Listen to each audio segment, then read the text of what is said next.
Allegations. Unsuitable investments in breach of fiduciary duty. Damage amount requested, $218,926.06. Settlement amount, $10,100. Allegations. Negligence, professional negligence. Violations of law, unsuitable recommendations, breach of contract, breach of fiduciary duty, breach of securities laws and regulations. Settlement amount, $225,000.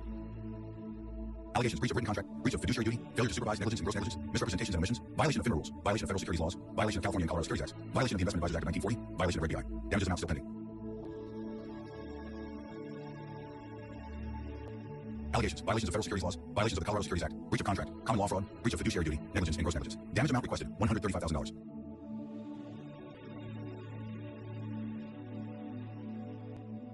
Allegations. Unsuitable investments, violation of federal securities laws, fraud in offer or sale of securities, fraud in connection with the purchase or sale of securities, violations of the Colorado Securities Act, violation of the California Securities Act, California unfair, unlawful, and fraudulent business practices, misrepresentations and omissions of material fact, breach of contract, common law fraud, breach of fiduciary duty, negligence and gross negligence. Damage amount requested, $360,000. Allegations. Rescission, breach of written contract, breach of fiduciary duty of failing to act in claimant's best interest, negligence and gross negligence, misrepresentations and omissions, violation of FINRA rules, violation of federal securities laws, violation of the Colorado Securities Act, and violation of Regulation BL. Damage amount requested, $120,000.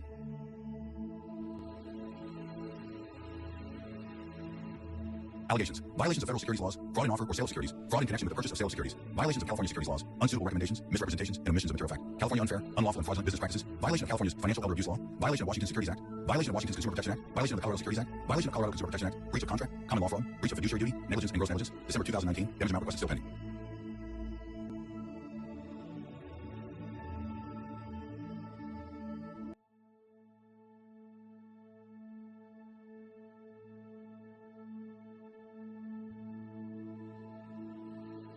Allegations.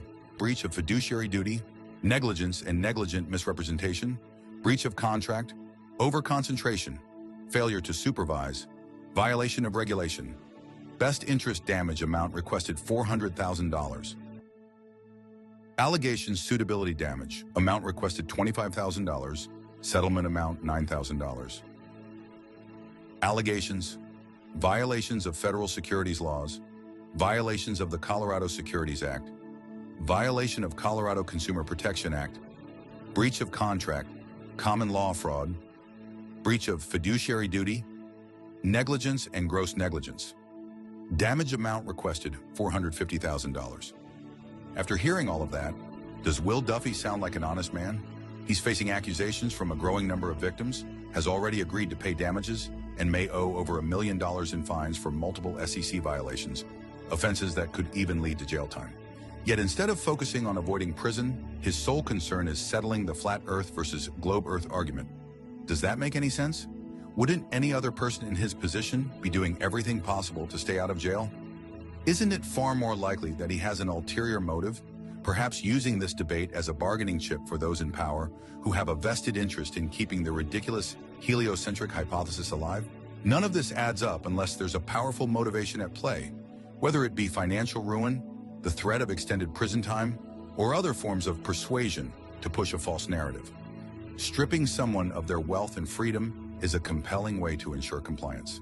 The heliocentric hypothesis has been debunked time and time again, yet the only defense the globe model has relies on ancient myths, mathematical trickery, fantasy-level storytelling, and outright deception.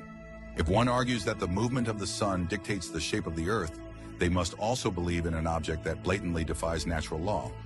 We're expected to accept that helium and hydrogen can exist in the vacuum of space, where instead of expanding violently, they magically collapse into a gravitational fireball, burning through 640 billion tons of fuel per day for billions of years without shrinking.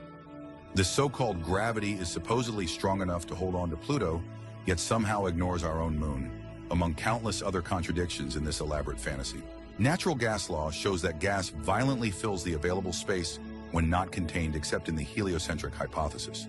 The question you then must ask yourself is, how much helium and hydrogen do you need in space to collapse in on itself and then create an impossible vacuum that nature abhors?